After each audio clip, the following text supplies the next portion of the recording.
Bismillahirrahmanirrahim. Assalamualaikum warahmatullahi wabarakatuh.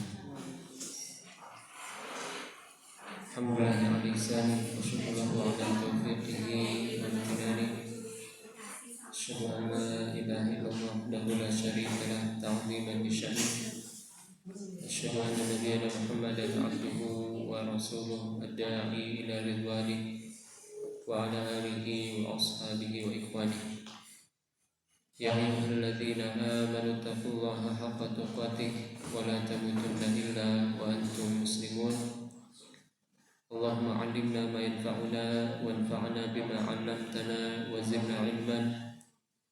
Allahumma la sahla illa ma ja'altahu sahla wa anta taj'alul hazna idza syi'ta sahla. Allahumma inna nas'aluka 'ilman nafi'an wa rizqan thayyiban wa 'amalan mutaqabbalan. Allahumma rahmataka narju wa la takilna ila anfusina tarfata ain. Alhamdulillah, Allah Subhanahu wa taala kumpulkan kita untuk melaksanakan suatu ibadah yang sangat agung.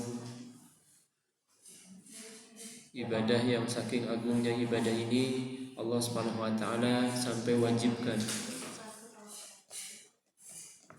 Nabi sallallahu alaihi wasallam sabda, "Talabul ilmi fardhatun 'ala kulli muslim."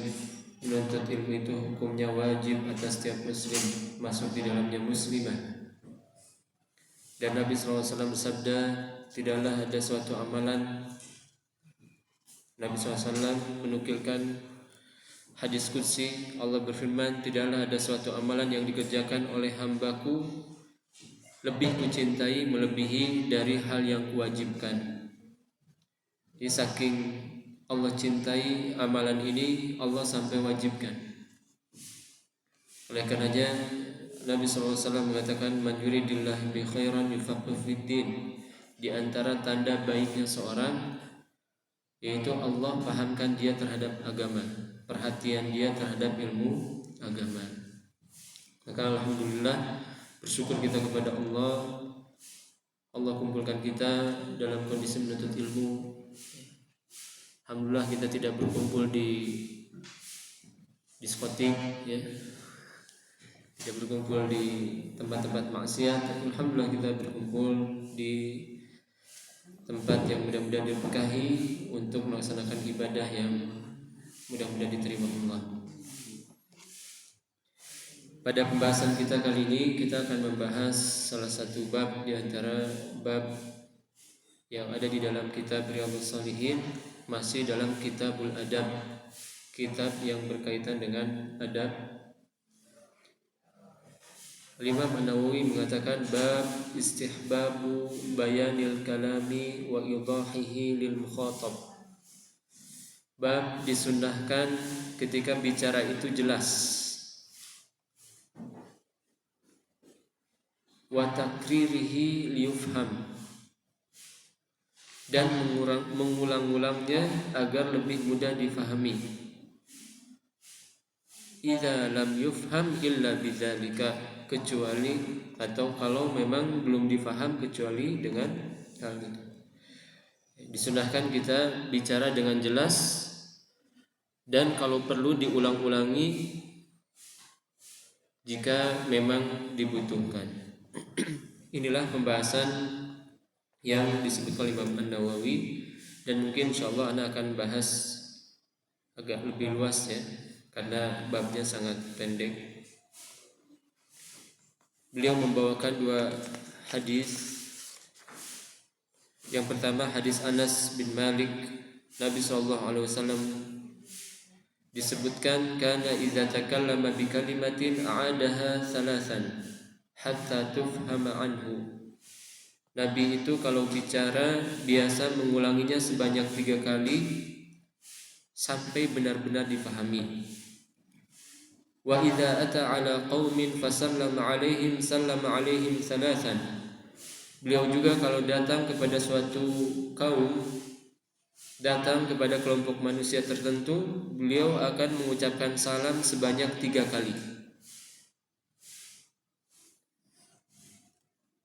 Hadis yang mulia ini menjelaskan kepada kita disunnahkannya mengulang-ulang salam dan pembicaraan ketika dikhawatirkan memang tidak terdengar atau belum difahami.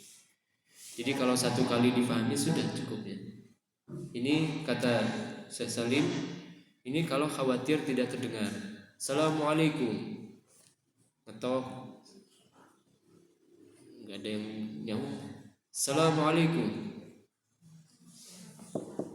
Oh, belum ada yang jawab juga. Assalamualaikum.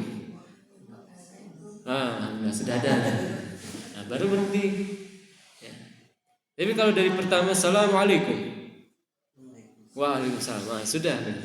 Ya, jadi ini diulang itu ketika ada kebutuhan. Kalau orang memang sudah terlihat paham, sudah sekali cukup. Ya, terutama kalau mungkin di antara bapak ibu ada yang mengajar yang di rumah atau di mana. Kalau terlihat ada yang belum paham, ulangi lagi. Apalagi kalau pelajarannya warisan, pelajarannya mungkin hitung-hitungan, ini perlu diulang-ulang. Dan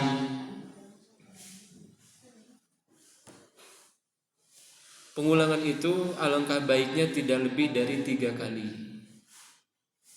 Karena kalau lebih dari 3 kali biasanya bosan orang. Ya. Walaupun terkadang ada orang yang dia butuh lebih dari 3 kali.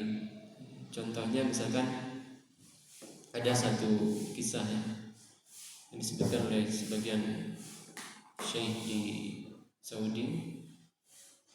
Jadi ada orang tua, dia usianya sudah sepuh,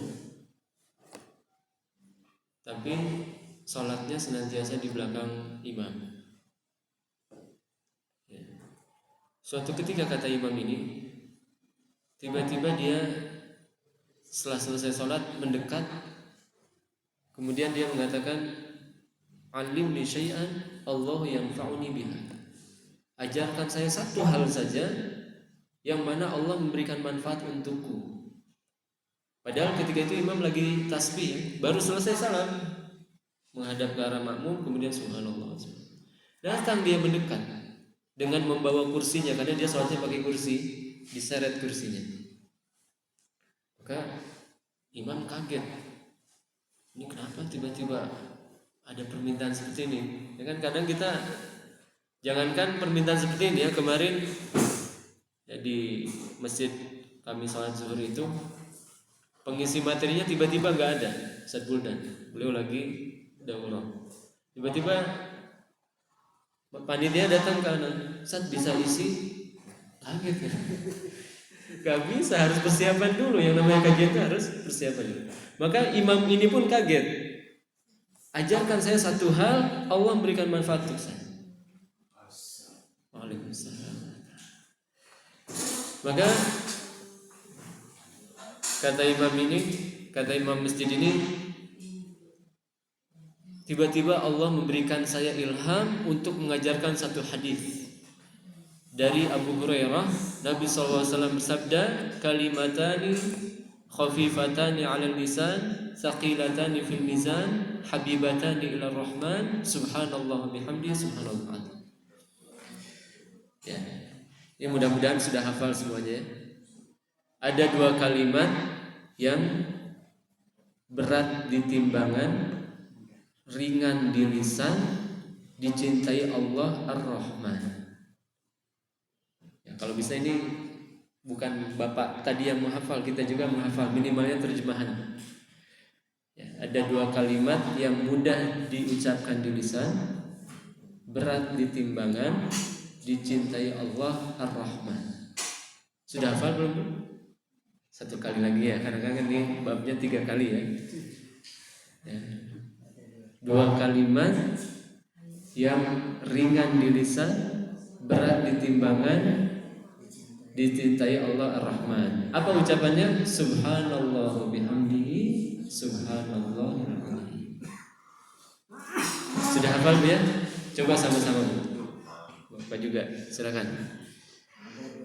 Ada 2 kalimat ringan di lisan, berat di timbangan, Ar-Rahman. Apa itu?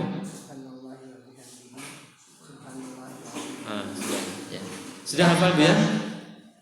Alhamdulillah. Bapak ini belum hafal tuh ketika itu, baru sekali kan kata bapak ini, Imam tolong ulangi lagi. Diulang lagi. Tolong ulangi lagi. Waladi, anakku, ulangi lagi, saya belum hafal. Ini karena imamnya lebih muda, mungkin usia 40-an. Sementara jemaahnya udah 70-an lebih. Maka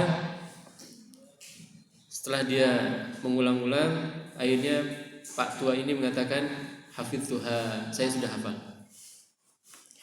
Keluar dari masjid, sang bapak tua ini tidaklah berkumpul di suatu tempat kecuali dia akan mendakwahkan kalimat ini. Kalau dia misalkan kumpul di tempat kerjanya atau mungkin kalau sudah tidak bekerja di keluarganya, dia akan mengatakan, ya ikhwani, wahai saudara-saudaraku, kalimatan, 2 kalimat, khafifatani 'alal lisan, ringan di lisan, thaqilatani fil mizan, berat di timbangan, habibatani ilar rahman, dicintai Allah ar-Rahman, subhanallah wa bihamdihi subhanallah. Kalau misalkan ada acara walimah, dia minta kesempatan bicara, terutama kalau ini acara keluarganya, dia ucapkan, wahai saudaraku, 2 kalimat terus. Dimanapun ketemu orang, dia pasti akan mengucapkan ini, subhanallah. Anak cucunya berkunjung ke rumah setelah mereka mencium kening kepalanya. Karena memang adab orang Arab itu menghormatinya cium kening. Ini bagus mungkin kalau dipraktekkan untuk anak-anak kita. Cium kening ke orang tuanya. Setelah mereka cium kening, sang bapak ini akan mengatakan, wahai anak cucuku, 2 kalimat, dicintai Allah ar-Rahman, ringan di lisan, berat di timbangan, subhanallah bihamdihi subhanallah azim. Terus sampai suatu ketika dia sakit yang menyebabkan dia harus dibawa ke rumah sakit. Kemudian tetangganya mengunjunginya, teman-temannya mengunjunginya, dalam kondisi dia sudah tidak sadar diri, ya, koma berhari-hari. Sampai ketika seluruh anaknya berkumpul di ruangan tempat dia dirawat, dokter yang jaga ada di dekat kepalanya, tiba-tiba dia sadar. Ya, bayangkan berhari-hari koma, tiba-tiba sadar. Pas terbuka matanya, keluarganya senang, ini berhari-hari koma, alhamdulillah. Dokternya pun mendekat. Ketika dia buka, dokter mendekat, dia melihat ini dokter ini. Dilihat dari apanya? Dokter, baju dan perlengkapannya, stetoskop ini. Maka dia katakan, ya dokter, wahai dokter, kalimatan, 2 kalimat, khafifatani 'alal lisan, ringan di lisan, thaqilatani fil mizan, berat di timbangan, habibatani ilar rahman, dicintai Allah ar-Rahman, subhanallah wa bihamdihi subhanallahil azim. Fafadat ruhuhu. Setelah dia mengucapkan itu, ruhnya keluar. Wa mata ala hadhil kalimat allati da'a ilaiha. Dia pun meninggal di atas kalimat yang dia menjadi dai untuk kalimat ini. Subhanallah. Husnul khatimah. Ini di antara faedah mengulang ucapan. Orang kalau kita ulang, dia hafal, dia bisa jadi transfer pahala untuk kita. Subhanallah. Ya, karena kita diulang lagi, orang jadi hafal. Akhirnya dia bisa menjelaskan ini kepada orang lain. Ya. Maka ini di antara faedah kita mengulang-ulang ucapan. Demikian juga Aisyah radhiyallahu anha, beliau mengatakan, kana kalamu Rasulullah sallallahu alaihi wasallam kalaman faslan yafhamuhu kullu man yasma'uhu. Rasulullah itu kalau berbicara ada jedanya. bisa difahami oleh setiap orang yang mendengarnya. Ini diantara tanda atau diantara cara Rasulullah dalam berbicara. Jadi ada jedanya. Ya. Karena kalau tidak ada jedanya terkadang salah paham. Ya, di pesantren dulu kan banyak orang timur ya, di pesantren di atas segala macam. Dulu ada santri, dia lagi bawa piring, ditanya oleh ustadznya, mau kemana nak? Kata dia, saya mau makan ustadz. Apa kata anak ini? Saya mau makan ustadz. Jadi karena dia tidak pakai jeda, seolah-olah dia mau makan ustadz. Saya mau makan ustadz, karena dia orang timur ya, orang Flores, orang. Jadi jedanya nggak ada. Ada santri lain ketika di kelas dia ngacung. Kemudian kata ustadznya, mau kemana? Saya mau kencing ustadz. Apa? Saya mau kencing ustadz. Ini lebih parah lagi ya. Kalau tadi saya mau makan ustadz, ini saya mau kencing ustadz. Ini karena kurang dia mengatur jeda pembicaraan, sehingga dipahami ini nggak sopan ini, masa mau kencing ustadz. Ya, maka ini diantara hikmah kenapa Nabi SAW itu kalau bicara ada jedanya. Ya. Maka hadis ini menjelaskan kepada kita bahwa ketika kita bicara, usahakan pembicaraan kita itu sampai maksudnya. Tidak cukup hanya yang penting kita sampaikan sudah. Padahal kita lihat orang-orang wajahnya masih bingung. Kemudian yang kedua, faedah hadis ini bahwa orang yang berbicara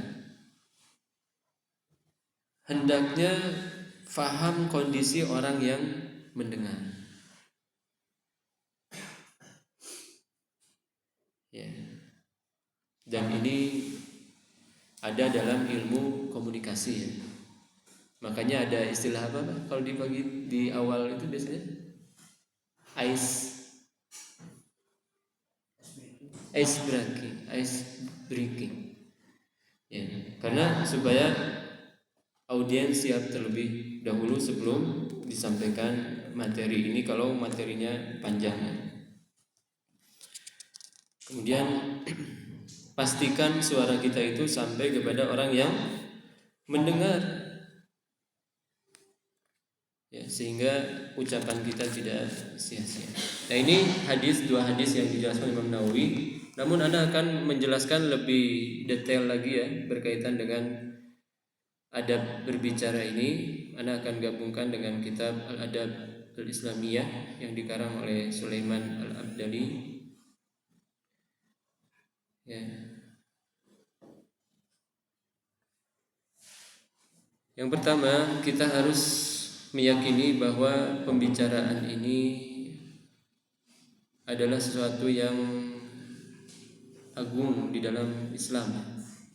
Jadi bukan hal yang remeh. Di dalam surat Al-Infitar ayat yang ke-10 sampai 12 Allah berfirman, "Wa inna 'alaikum lahafidhin kiraman katibin ya'lamuna ma taf'alun." Sesungguhnya bagi kalian itu ada malaikat yang senantiasa menjaga, mereka mulia dan senantiasa mencatat, mengetahui apa yang kalian kerjakan. Kenapa sampai ada malaikat khusus yang mencatat pembicaraan kita? Karena memang setiap pembicaraan kita itu akan ada nilainya nanti di hari kiamat. Oleh karenanya Nabi SAW bersabda, "Innar rajul la yatakallamu bil kalimah min ridwanillah." Sesungguhnya ada orang yang dia berbicara untuk mencari keridhaan Allah. Maka yadhunnu an tablugh ma balagat. Dia tidak mengira pahalanya akan besar. Yaktubullahu lahu biha ridwanahu ila yaumi yalqah. Namun Allah catat pahalanya sampai hari kiamat. Dalam riwayat yang lain, dia akan mendapatkan kedudukan yang sangat tinggi. Sebaliknya, ada orang yang berbicara satu kalimat, la yulqilaha balan, dia tidak pedulikan ucapan itu.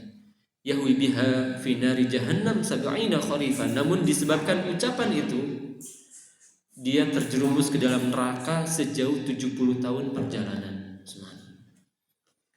Ya, jadi ini menunjukkan bahwa ucapan itu memang besar di sisi Allah.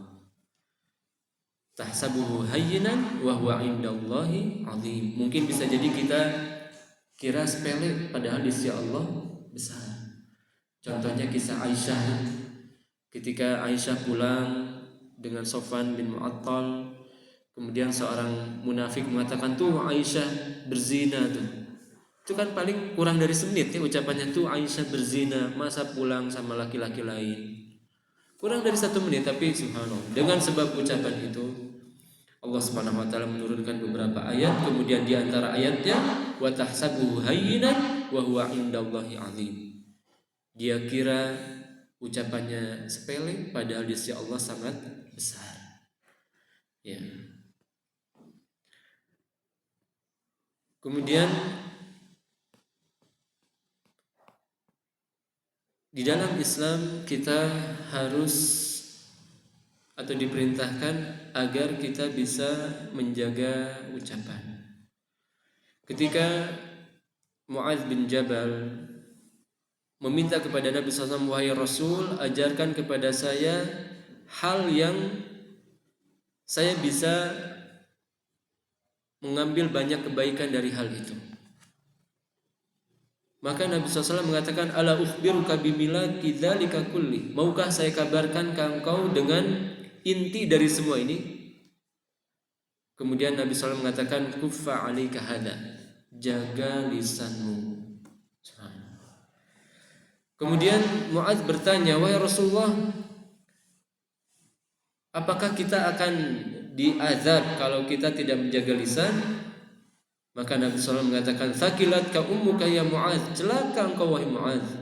Wa hal yakubbun nas fin nari ala wujuhihim aw ala manakhirihim illa hasaidu alsinatihim. Bukankah akan ada orang-orang yang tersungkur di dalam api neraka disebabkan buah dari ucapan mereka? Ya. Oleh karenanya dalam hadis yang lain Nabi SAW mengatakan, siapa yang bisa menjamin untukku 2 hal, saya jamin untuknya surga. Apa itu? Ucapan dan kehormatan. Ya. Man yadman li baina lihyain. Siapa yang menjamin untukku antara 2 jenggotnya? Maksudnya kumis dan jenggot. Siapa yang bisa menjaga lisannya maksudnya? Wa ma baina rijlaihi, dan bisa menjaga sesuatu yang ada di antara 2 kakinya. Maksudnya kehormatannya. Adman lahul jannah. Saya akan jamin dia masuk surga. Karena memang 2 hal ini yang menyebabkan banyak orang terjerumus dalam neraka. Lisan terutama ibu-ibu ya. Ibu-ibu itu kalau nangis biasanya megangnya apa? Ibu-ibu pernah nangis gak? Kalau nangis gimana megangnya? Atau gak ada yang dipegang? Gini aja. Gini ya, ibu-ibu kalau nangis gini. Atau 2 tangan. Kalau bapak-bapak ya, mata. Kalau bapak biasanya mata gini, ibu-ibu ini. Seolah-olah, kata para ulama, seolah-olah masing-masing tahu dari mana kebanyakan dosa berasal. Ibu-ibu kebanyakan dosanya dari lisan, sambil ekspresinya yang heboh itu apa tuh gitu. Kalau bapak biasanya dari pandangan sambil rebahan ya. Sampai apa? Ada aplikasi-aplikasi ya yang ini apa bisa melihat apa yang sedang dilihat oleh HP orang lain, subhanallah.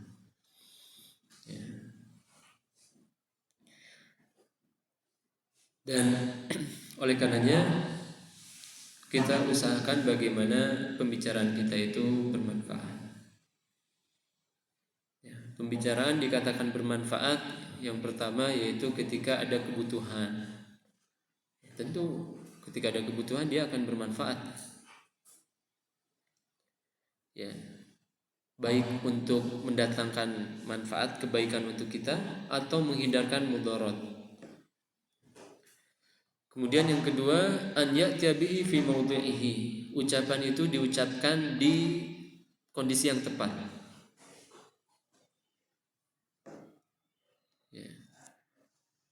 Oleh karenanya tidak pas kalau orang yang biasa bercanda, tahu ini orang suka bercanda, dia pun suka bercanda. Tapi ketika takziah, misalkan ada siapa gitu ya, orang yang suka bercanda, dia sedang mendapatkan musibah, bapaknya wafat, maka tentu nggak pas kalau kita bercanda di sana ya, walaupun dia tukang bercanda. Kemudian yang ketiga, an yaqtasira minhu ala qadri hajatihi, yaitu pembicaraan itu disesuaikan dengan kebutuhan saja, tidak terlalu panjang. Kemudian yang keempat, an yatakhayyar al-lafdhu alladhi yatakallamu bihi, pilih lafaz yang cocok untuk dia ucapkan ketika itu. Ya, karena betapa banyak pertengkaran yang disebabkan oleh ucapan. Ya. Walaupun sekarang ada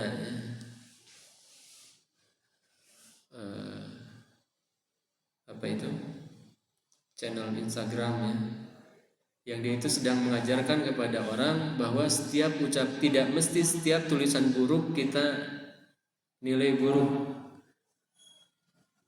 Ya.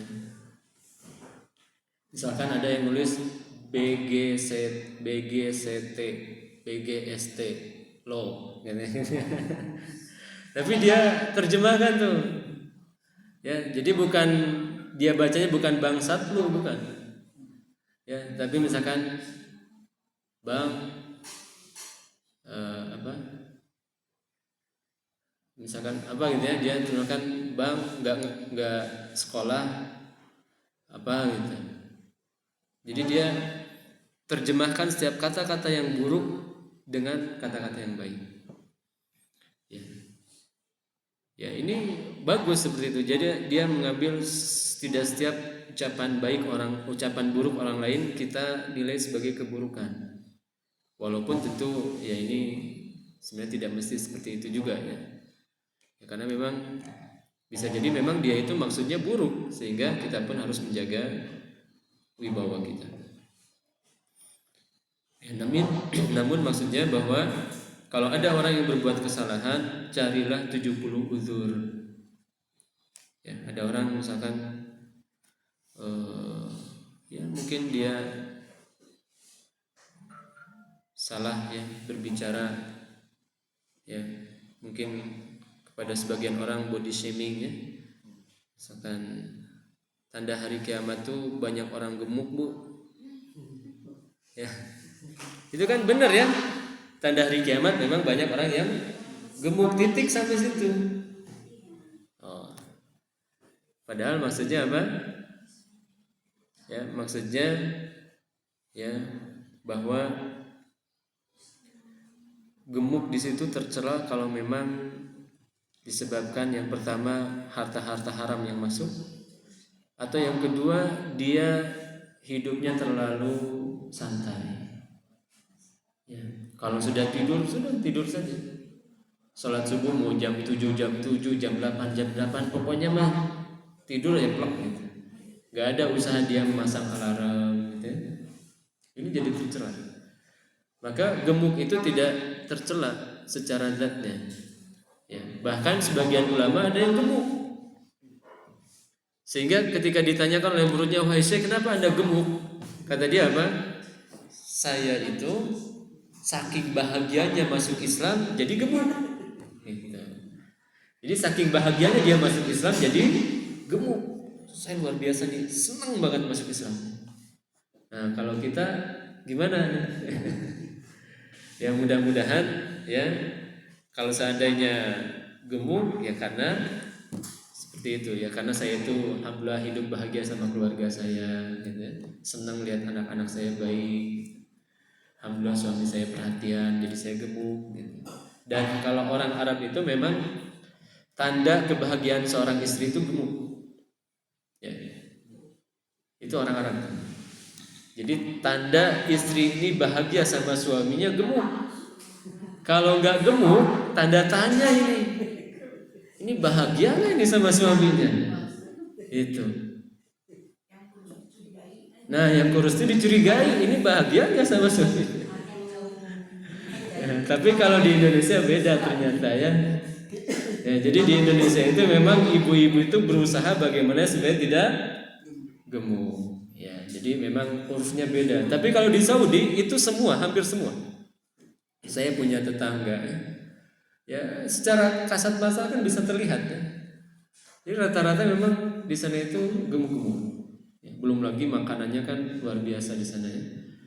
Jadi hampir setiap makanan selalu ada tulisan tidak ada bahan pengawet, tidak ada pewarna buatan di sana itu. Makanya makanan, jenis makanan itu di sana bisa dihitung jari ya. Jadi tidak banyak ya. Roti 7 days, terus apa lagi mereknya? Pokoknya paling 3 biji. Terus misalkan jusan ya, itu kan mereknya bisa kita hitung jari. Maroi, kemudian apa lagi? Nadine ya. Jadi bisa kita hitung jari gitu. Karena memang di sana itu luar biasa ketat sekali. Dan kita tahu ya, beberapa toko itu ditutup karena misalkan diketahui ada makanan yang sudah kadaluarsa tapi masih dijual, itu langsung ditutup tokonya.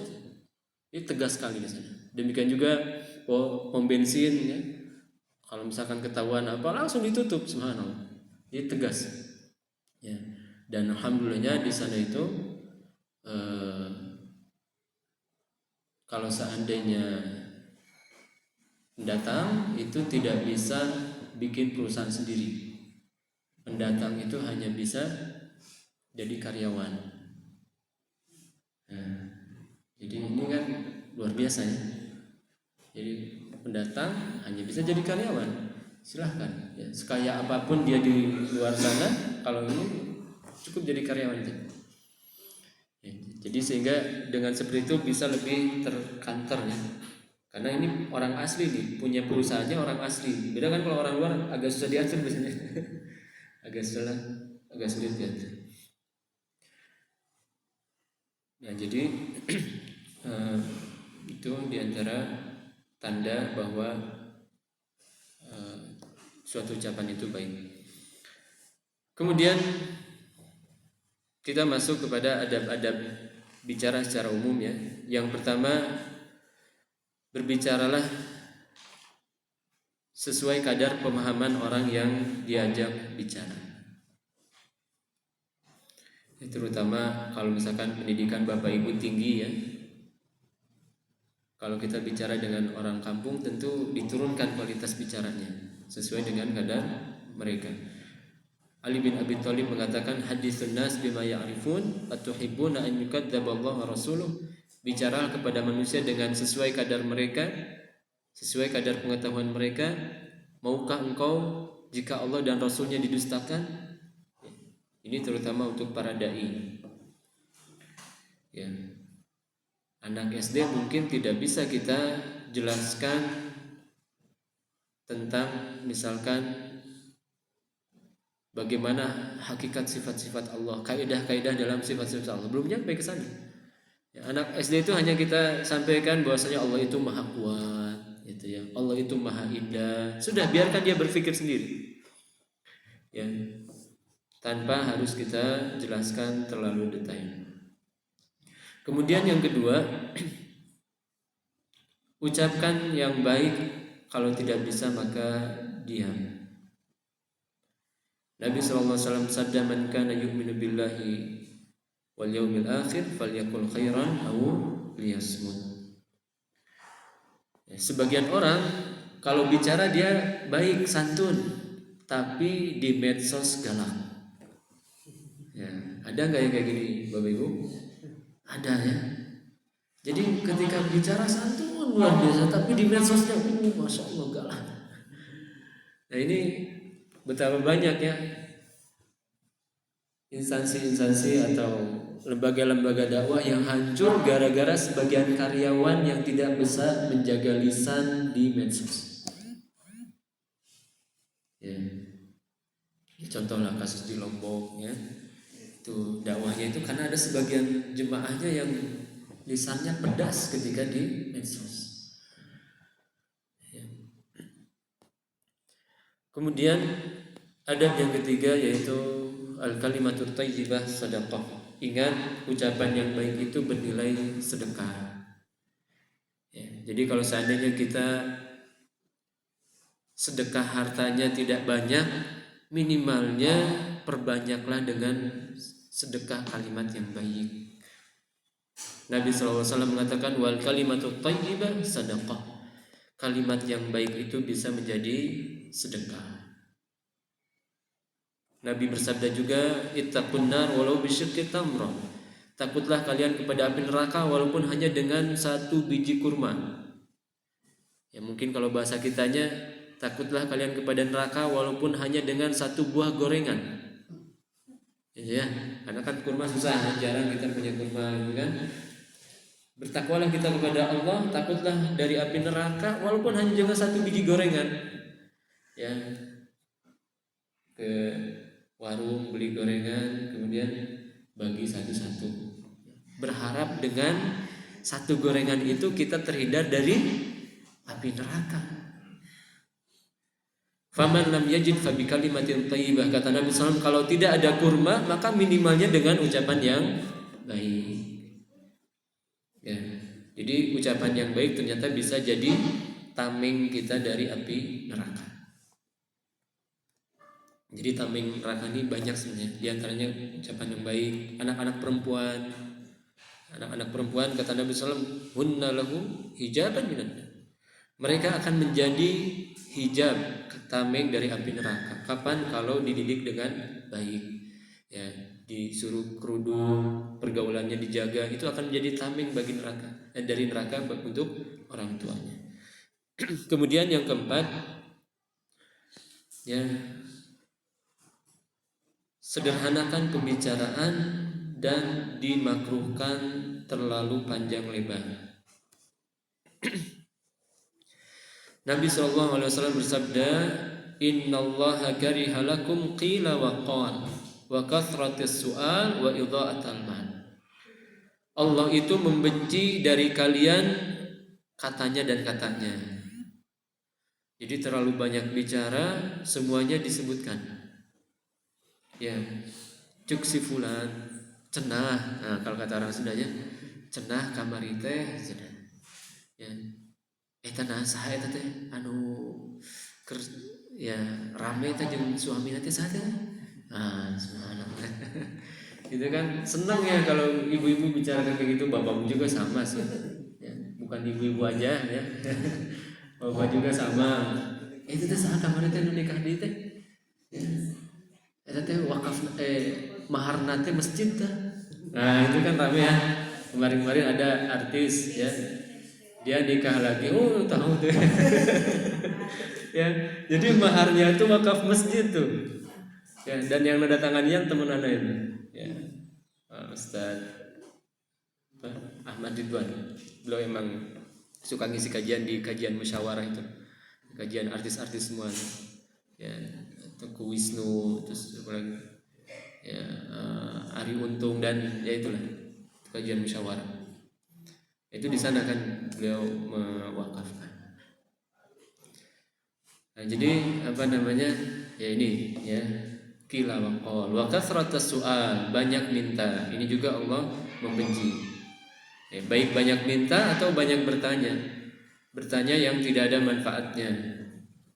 Ya, tapi kalau orang Indonesia mah sudah jadi kebiasaannya. Di mana Bu? Di mana Pak? Itu udah hal yang lumrah gitu. Tapi ini jangan dipraktekkan di negara luar, apalagi di Arab Saudi. Nah, kalau kita praktekkan min aina syekh langsung tuh. Ya, ini apa orang? Kepo kalau bahasa kita ya. Tapi di kita udah biasa tuh dari timanten Bu, timanten Pak, dari mana ya. Tapi tentu ya kalau hanya sekedar seperti itu dan tidak menjadikan orang lain sakit hati mungkin gak masalah ya. Tapi sebenarnya ini bagusnya dihindari. Ucapan dari mana itu dihindari karena bisa jadi dia itu tidak ingin menjawab, tidak ingin menyampaikannya kepada orang lain. Ya. Mungkin bisa jadi dia baru belanja itu kan padahal akhir bulan gitu. Ditanya di mana Bu? Waduh, saya baru belanja gitu. Ya, atau apa gitu ya. Barangkali tetangganya mungkin agak kesulitan. Maka ya hati-hati dalam bertanya. Wa idha'atil mal dan menyia-nyiakan harta. Ini sesuatu yang Allah benci. Ya, punya rumah 10 yang ditinggali cuma 1, 9-nya dikontrakan tidak, ditinggali tidak. Ya, ini sia-sia. Kalau seandainya rumahnya 2 mungkin ya masih oke lah. 2, yang 1 dipakai ketika di rumah yang satunya kredit banyak tamu, dia bapaknya mungkin ingin santai ya, atau ketika liburan dia ingin ke sana mungkin oke lah 2 ya. Kalau lebih dari 2 tidak ditinggali, ahsan jual saja. Ya. Atau enggak dikontrakan, kan lebih manfaat. Ini punya rumah banyak, ditinggali tidak, ya, dijadikan wakaf tidak, ditinggali oleh orang lain pun tidak. Maka ini khawatir kepada idha'atul mal. Ya, demikian juga mobil seperti itu ya. Sesuai dengan kebutuhan kita saja. Kemudian Nabi SAW bersabda, Inna min ahabbikum ilayya wa aqrabukum minni majlisan yaumal qiyamah ahasinukum akhlaqa. Sesungguhnya orang yang akan paling dekat kedudukannya nanti di hari kiamat denganku adalah orang yang paling baik akhlaknya. Jadi kalau kita ingin dekat dengan Rasulullah, perbaiki akhlak saja. Insya Allah kita akan dekat. Ya, ini tentu setelah iman kita kepada Allah. Sebaliknya, orang yang paling jauh kedudukannya dari Rasulullah nanti di hari kiamat adalah orang yang paling buruk akhlaknya. Kemudian Nabi SAW memberikan contoh siapa orang yang paling buruk akhlaknya itu as-sarsarun, yaitu orang yang banyak bicara. Sarsarun, bahasa kitanya apa Bu? Cerewet. Nah, jadi cerewet itu sifat yang tidak baik. Ya, kecuali kalau cerewetnya memang ada kebutuhan ya. Ya, misalkan anaknya susah diatur, jadi cerewet ya itu mah kan kebutuhan. Ya, tapi ini mah nggak ada kebutuhan gitu. Ayo, jadi kalau udah bicara tuh susah berhenti gitu. Ya, ini namanya sarsarun. Biasanya ibu-ibu. Ya, bapak-bapak juga ada sih. Tapi lebih banyak ibu-ibu. Ya, jadi kata Nabi SAW as-sarsarun. Hati-hati ini sarsarun ini orang yang akan jauh dari Rasulullah nanti di hari kiamat. Ya. Kemudian wal mutasaddiqun, orang yang memfasih-fasihkan bahasa. Ya. Hejeng gitu ya. Ya jadi yang K jadi gitu. Ya, atau misalkan ya karena dia pendidikannya sudah tinggi jadi pakai istilah-istilah yang aneh gitu. Ini khawatir masuk ke dalam al-mutasaddiqun. Boleh istilah-istilah aneh itu boleh sesekali dipakai, tapi kalau dalam rangka untuk ya berbicara secara umum maka bagusnya jangan. Istilah-istilah itu gunakanlah di bidang-bidangnya. Misalkan kita sedang menjadi dosen ekonomi syariah, di sana ada istilah-istilah aneh, silahkan jelaskan saja, gak apa-apa. Karena memang kita bicara dengan orang yang sedang belajar keahlian itu. Kemudian kata yang ketiga kata Nabi SAW, wal mutafaihiqun, dan orang-orang yang lidahnya pedas. Ya. Jadi jarang bicara tapi sekali ngomong, aduh, nusuk, ya, nyeredet kanu hati. Nyeredet atau bahasa Sundanya? Ya? Oh, nyelekit. Nah, itu nyelekit. Nah, nyereset. Jadi jarang ngomong. Ada sebagian orang jarang bicara, tapi sekali ngomong, aduh, ya sakit hati. Nah, ini wal mutafaihikun, orang yang lidahnya pedas. Ya. Maka 3 orang ini akan jauh majelisnya, kedudukannya dari Rasulullah nanti di hari kiamat. Ya.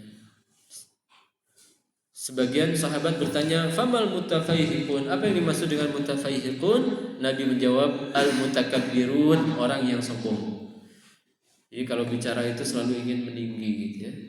Nah, ini diantara orang yang terancam. Umar bin Khattab radhiyallahu anhu mengatakan, "Man kasara kalamuhu kasara saqatuhu." Orang yang banyak bicara pasti banyak salahnya. Ya, jadi sebenarnya ibu bapak ini lebih selamat ya daripada saya. Ya, saya dari tadi dari jam berapa? Dari 8:30 ya. Udah berapa kalimat yang saya ucapkan ya? Bapak ibu kan diam gitu. Alhamdulillah. Tapi kalau saya di sini diam juga, ya apa fungsi saya di sini kan gitu ya? Jadi memang ya karena saya diberikan amanah untuk bicara, maka saya bicara, tapi bagaimana caranya supaya pembicaraan ini bermanfaat. Kemudian berkata Abu Hurairah, la khaira fi fudulil kalam, tidak ada kebaikan dalam banyak bicara. Ini kata sahabat Abu Hurairah. Ya, jadi kalau bisa kita ini ucapannya bisa kita hitung. Pagi-pagi ya, tadi saya kira-kira 200 kata. Ya, siang coba 500 ya. Nah, jadi kalau bisa kemudian nanti besok coba saya kurangilah. Hari ini saya 1000, besok saya mau kurangi jadi 900. Itu kan bagus ya. Dan kemarin saya nulis artikel ya tentang bahayanya doa orang tua kepada anak ketika mendoakan keburukan. Ada 2 kisah yang disebutkan oleh para guru kita. Yang pertama Syekh Abdul Razak. Jadi ada seorang yang datang ke Mekah untuk umroh, kemudian dia doa sambil nangis luar biasa. Maka petugas tentara, kita tahu ya di dekat Hajar Aswad itu senantiasa ada tentara yang bergelantungan askar. Maka askar ini penasaran, ini kenapa nangisnya luar biasa nih. Dia berusaha mendengar, kemudian dia mengatakan, ya Rabbi, annas indahum aulad wa ana ma indi walad, atini waladan. Kata dia, wahai Rabbku, manusia punya anak, saya nggak punya anak, berikan saya anak. Dia ngulang-ulang doa itu sambil nangis. Kemudian kata askar ini, kejadian ini baru pertama ketika saya tugas. Jadi dia baru ditugaskan, lihat kejadian ini, otomatis teringat di memorinya. 18 tahun kemudian, bayangkan. Ini kalau nggak diceritakan oleh saya, mungkin Anda nggak percaya. Ini yang ceritakannya ulama gitu, orang yang sangat hati-hati dari kedustaan. Kata beliau 18 tahun kemudian, tentara ini, askar ini tiba-tiba mendengar suara yang sama persis, tangisan yang luar biasa, kemudian mengatakan ya Rabbi, ya Rabbi. Maka dia dekati apa yang dia ucapkan. Dia mengatakan ya Rabbi, ahlik hadzal walad, wahai Rabbku, binasakan anakku ini. Subhanallah.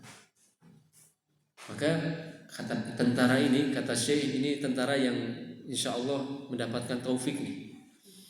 Tentara ini turun, kemudian mengatakan kepada temannya, ya kalau bahasa kitanya, Kang, gantikan heula gitu ya. Ya tanya, ya sahibi ta'am. Akhirnya dia turun, kemudian narik orang ini.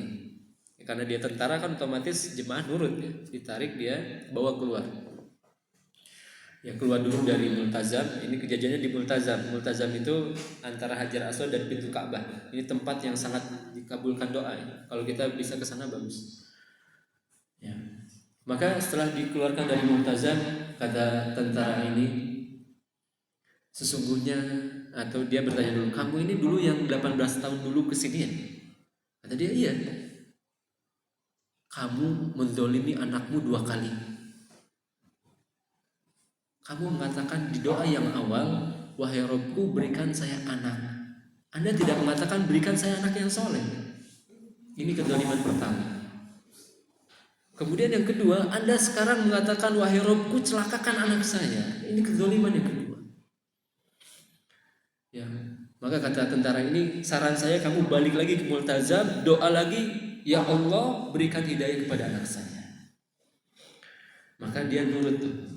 Ya, tentara ini dia masuk lagi, bantu lagi karena kan rame ya, disingkir-singkirkan lagi, antarkan orang ini ke multazam lagi, dia berdoa, benar, dia berdoa dengan doa yang sama, doa yang ekspresi yang sama ya, tangisan dan pengulang-ulangan, ya Rabbi ihdi waladi, ya wahai Rabbku berikan hidayah kepada anakku, terus diulang. Setahun kemudian datanglah orang ini dengan anaknya, cari tentara itu, cari. Kemudian ketika ketemu, ya setelah dia sapa, dia katakan kepadanya, anakku, nah ceritakan kisahmu kepada tentara ini. Ini tentara ini yang nasihatin Abi. Maka kata anak itu, demi Allah, dia sampai bersumpah, demi Allah, di waktu yang sama ketika bapak saya berdoa di multazam, karena mungkin bapaknya ngasih cerita ke anaknya, saya doa di jam sekian, tanggal sekian. Kata anak itu, di waktu yang sama, di jam yang sama, bapak saya berdoa di multazam, di waktu yang sama Allah menggerakkan hati saya untuk mengambil air wudhu. Dia mengambil air wudhu, kemudian sholat, kemudian setelah itu kondisinya istiqomah. Ya, disebabkan apa? Doa orang tua. Jadi kalau kita lihat, aduh anak saya ini kayak gini, jangan putus asa, doakan saja terus. Ya. Jangan sampai ada keluar kata-kata dasar budak teh baragajul. Ya. Sampai saya dengar sendiri tuh di Jakarta ya, dasar anak setan itu kata ibunya. Anaknya baru 3 tahun ya, demikian juga kisah lain ya, disebutkan oleh Syekh Said Musfir. Kalau ini masih selamat alhamdulillah tuh. Ya bapaknya sudah mendoakan keburukan tapi masih selamat. Ini sekarang Syekh Said Musfir, beliau seorang alim juga di Saudi. Beliau bercerita. Cerita ini beliau dengarkan langsung dari pemilik kisah, dari sang bapak. Jadi sang bapaknya cerita, saya punya anak kuliah di Universitas Ummul Qura. Ya, universitas di mana Ummul Qura, Bu? Di Mekah, Saudi Arabia, Mekah, Ummul Qura. Ini universitas termasuk tertua juga di Saudi. Saya punya anak kuliah di Ummul Qura. Kondisinya teladan dalam segala hal untuk teman-temannya. Urusan sholat, subhanallah, terdepan. Urusan akhlak luar biasa. Urusan keteladanan, kedermawanan, prestasi di kelas paling depan. Suatu ketika di hari-hari ujian, kata beliau, di hari-hari ujian yang mana di sana itu kalau ujian itu perlu begadang. Karena kadang segini itu satu pelajaran, kadang ada tambahan lagi. Kita baca semalam ya, jadi perlu begadang. Maka kata bapak ini, anak saya di hari-hari ujian dia begadang. Jam 12 malam, pas saya mau tidur, dia datang ke kamar. Atau yang mengatakan kepada bapaknya, mungkin belum masuk kamarnya, Bapak, izinkan saya keluar sebentar, saya mumet, capek, saya murojaah, ingin keluar sebentar merilekskan pikiran. Maka kata bapak ini, jangan nak, gak baik keluar malam-malam. Maka anak ini gak menjawab apa-apa. Dia langsung ke ibunya. Kemudian dia sampaikan, Bu, saya ini udah capek mengulang pelajaran, saya ingin keluar sebentar. Saya sudah minta izin kepada bapak tapi tidak diizinkan. Coba ibu yang bicara, mudah-mudahan kalau ibu yang bicara diterima. Maka ibunya bicara tuh. Ya, kata ibunya, biarkan anak kita itu keluar sebentar, kasihan kan dia capek gitu dari tadi belajar. Kata bapaknya, jangan, gak bagus. Kemudian kata ibunya, gak bagus kita menolak mentah-mentah permintaan anak seperti itu, biarkan. Akhirnya apa kata bapaknya? Khalli yakhruj Allahu la yaruddu. Biarkan dia keluar, mudah-mudahan Allah tidak mengembalikannya. Subhanallah. Ini ucapan dari bapaknya. Karena mungkin marah ya. Akhirnya apa? Keluarlah anak ini. Ditunggu 1 jam gak datang-datang. Akhirnya bapak ini masuk ke kamar anaknya. Ternyata emang gak ada. Ditunggu sama dia duduk di sana. 2 jam, 3 jam gak datang-datang sampai azan subuh. Kejadiannya jam 12-an kurang lebih. Ya 3 jam belum datang juga. Kemudian azan subuh. Setelah azan subuh beliau keluar ke masjid, pulang ke rumah masih belum datang juga. Akhirnya beliau segera pergi ke kantor polisi. Bertanya, apakah di sini tadi malam ada kecelakaan? Ada info kecelakaan nggak? Iya ada. Ada yang meninggal? Iya ada. Di mana sekarang? Di rumah sakit. Datang dia segera ke rumah sakit. Kemudian masuk ke ruang mayat. Ya, dibukakan freezer mayat itu. Yang baru saja belum lama meninggal, dibukakan ternyata anaknya semua. Ya, anaknya dengan baju tidur yang lengkap. Maka kata bapaknya, qataltuhu bisababi doai, saya telah membunuhnya disebabkan doaku. Subhanallah. Ya, jadi seburuk apapun kondisi anak kita, jangan sampai kita mendoakan keburukan untuknya. Ini bahayanya lisan. Ya, sebaliknya, ya, doa yang kita ucapkan pasti akan menghasilkan kebaikan. Bisa jadi ya. Mudah-mudahan ini tidak terjadi bagi kita. Bisa jadi anak kita belum soleh di dunia, bisa jadi. Tapi kita mendapatkan pahalanya nanti di hari kiamat sama seperti orang yang memiliki anak yang soleh disebabkan doa. Ya, ya perhatikan doa kita supaya kita bisa mendapatkan kebaikan yang banyak. Sudah jam berapa? Sudah. Oh, pas. Sudah habis ya. Baru 4 adab. Ya tapi nggak apa-apa. Ya, masih banyak ya. Yaitu mulailah dengan salam, kemudian jaga rahasia orang lain, kemudian tinggalkan perdebatan walaupun benar. Ya. Terutama perdebatan yang memang tidak ada fungsinya gitu. Debat, judulnya apa? Kebenaran Al-Quran. Untuk apa? Al-Quran mah sudah benar, gak usah didebat-debatin lah gitu. Ya. Jadi hal yang seperti itu nggak perlu kita debatkan lagi kan. Kecuali yang sifatnya ilmiah, munadharah ya. Hal-hal yang ijtihadiyah, memang di sana ada ranah untuk ijtihad, oke lah. Ya, tapi untuk bicarakan hal seperti itu tinggalkan saja. Ya, Nabi SAW menjamin surga di tengah surga bagi siapa yang meninggalkan debat walaupun dia benar. Kemudian yang ketujuh, dahulukan yang besar. Sebenarnya ini masih banyak ya, dalil-dalilnya tidak kita bacakan. Ya, dahulukan yang lebih tua terlebih dahulu. Ya, Nabi SAW sabda kabir, coba yang lebih tua dulu yang bicara gitu. Ya, kemudian berbicara dengan pelan, tidak tergesa-gesa, dengan suara yang lembut. Ya, jadi jangan teriak-teriak, gitu ya. Bahkan ada ancamannya di dalam Al-Quran seperti suara keledai, Kemudian, ya, hindari pembicaraan yang kosong dari zikir kepada Allah, karena itu akan menjadi kerugian bagi kita. Ya, kemudian berusahalah untuk menjadi pendengar yang baik, ya. Dan kalau kita bicara, hadapkan wajah kita ke orang yang sedang diajak bicara. Ya. Nah, ini mungkin kurang lebih ya yang bisa kita bahas. Ya. Adapun ucapan atau pembicaraan yang terlarangnya seperti tadi sudah disebutkan sebagiannya.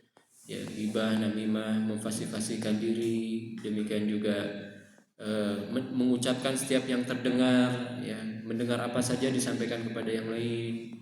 Kemudian dusta, ya, bicara jorok, ya, dan ini banyak ya di zaman sekarang, ya, bicara jorok, ya, baik dengan ucapan ataupun dengan tulisan-tulisan di pakaian, ya, walaupun nanti ada tulisan kecilnya helm basah gitu.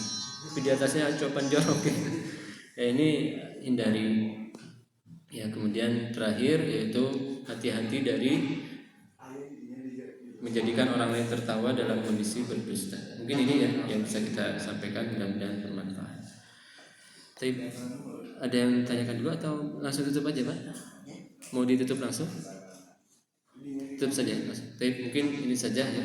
Mudah-mudahan bermanfaat. Wassalamualaikum